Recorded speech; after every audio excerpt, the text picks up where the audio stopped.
What's up, guys? This Wednesday, you know what that means. It's time for another Waterfowl Wednesday. And on today's Waterfowl Wednesday, we're going to be talking about 5 mistakes that new duck hunters make. Stay tuned, you don't want to miss out. And Waterfowl Wednesday starts right now.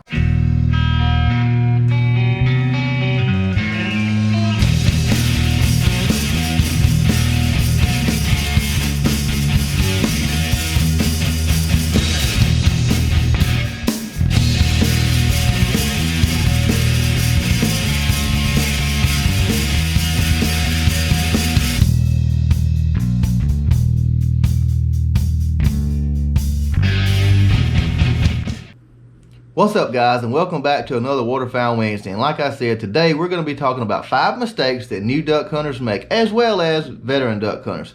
So if you're new to the channel, click the subscribe button, tap the notification bell so you get notified every time I post a video. I'm dropping these Waterfowl Wednesday videos every Wednesday at 10 a.m. I don't want you to miss out. And if you don't mind, hit that like button for me as well. Watch time is down right now for waterfowl videos. So it really helps me out a lot when you hit that button. So tap that like button for me. Guys, teal season is right upon us. It's going to be here in a little over a month and a half. It's fixing to really get kicked off. I don't want y'all to miss out. So be sure and hit that subscribe button. All right, let's get into it. Tip number 1. New hunters, they go out hunting. You know, their friend takes them out last duck season. They have a good hunt.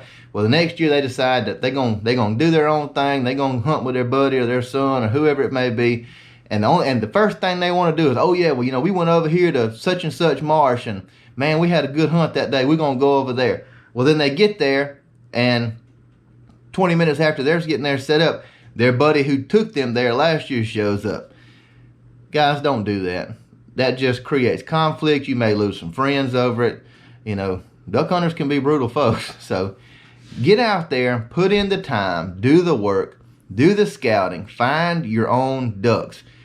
Get you a public land atlas or maybe an Onyx map app or something and learn the public land. Check it out during the off season. See what's out there. See what's growing for them to feed on and things like that. And put in the time and find your own ducks.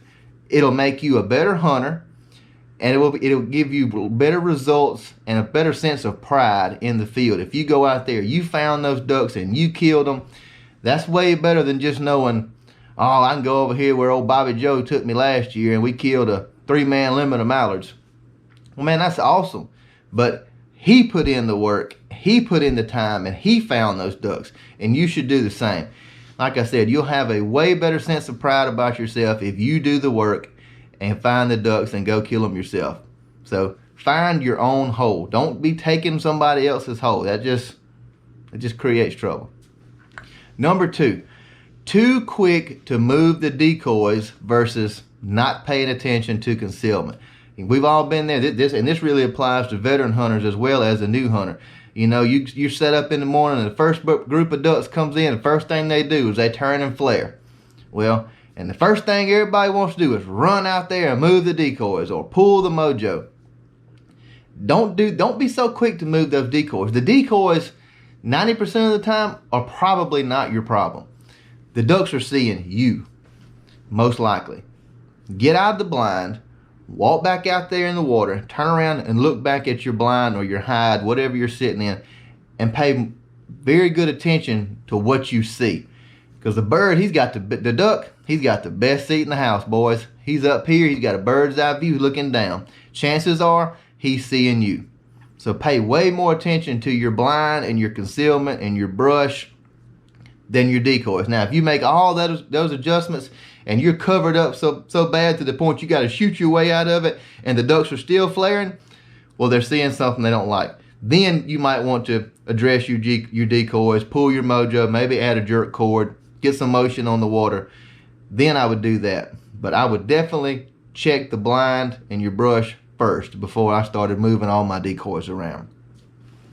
Number 3. Calling way too much, and we're all guilty of it. This applies to veteran hunters just as well as new hunters. You know, you see that first group of ducks come by or fly over, and the first thing you want to do is get on that call and blow a big long drawn out hail call or a big long pleading greeting call or something like that. And then they turn and give you a look, and then the next thing you do is they get on that machine gun style feeder call. Guys, don't do that. Look, if you see ducks fly by, you hit them with a greeter and they turn and come back.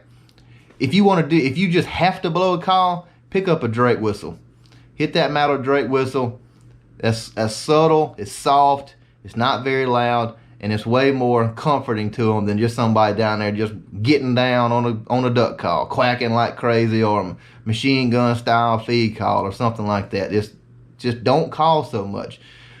The less calling you can do, the better off you'll be. So remember that. That's a big one. And that goes for you veteran guys too. We all guilty of it. You know it and I know it. Number 4, taking passing shots instead of letting the ducks work and commit to your decoys. Guys, we've all been there. I've been there. I'm guilty of it. And I'll admit, there are times that you're going to have to take passing shots just because the ducks will not commit or they just don't want to be there.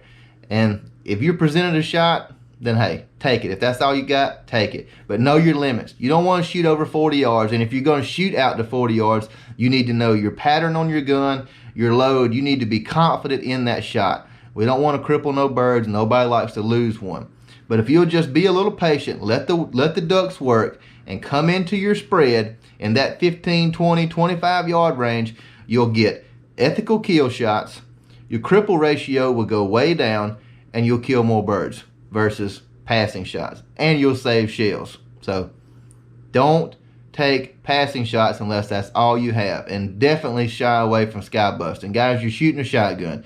You're not out there with a rifle and you don't have heat-seeking bullets. So you let them decoy. You'll kill more birds.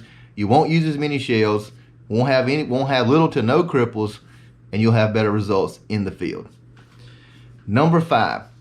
New duck hunters are really, really bad about this one. And there are some veteran guys I know around here where I hunt that are guilty of it too.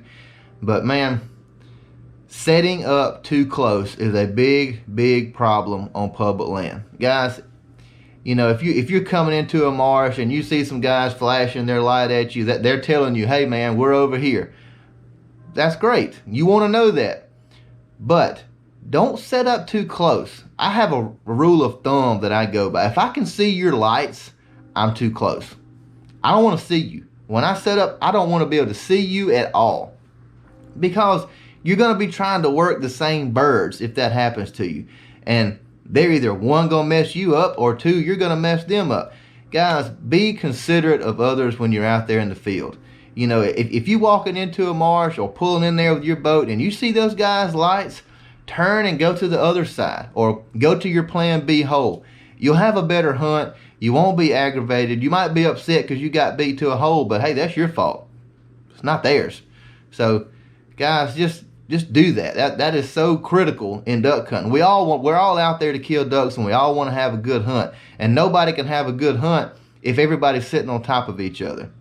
You know, and if you are setting up your decoys and you can see those other guys, if the thought hits your mind, man, I hope we're not too close, then chances are you're too close. If that ever crosses your mind and you start thinking, I wonder if we're too close, chances are you probably are. Because we all know, we've all been in a marsh or on a river flat or in the timber or somewhere like that, and you can see those guys' lights out there setting their decoys up, brushing the blind, whatever it may be. And they look further away in the dark, and then when that sun comes up, starts breaking those trees, and daylight's getting there, and it's shooting time, and you look out the blind, and you're like, whoa, yeah, you're too close. So, guys, if you can put those 5 tips into your little tip arsenal, you'll have a lot better hunt, and you'll be way more respectful of others. Other hunters will appreciate that. You'll appreciate that in the long run. It just takes a little bit of discipline, guys, and it can be a lot better for you. So that's all I got for you this week, guys. If you don't mind, hit that like button if you like this video. Click the subscribe button, tap the notification bell so you get notified anytime I post a video. And until next Wednesday, guys, y'all bust them up.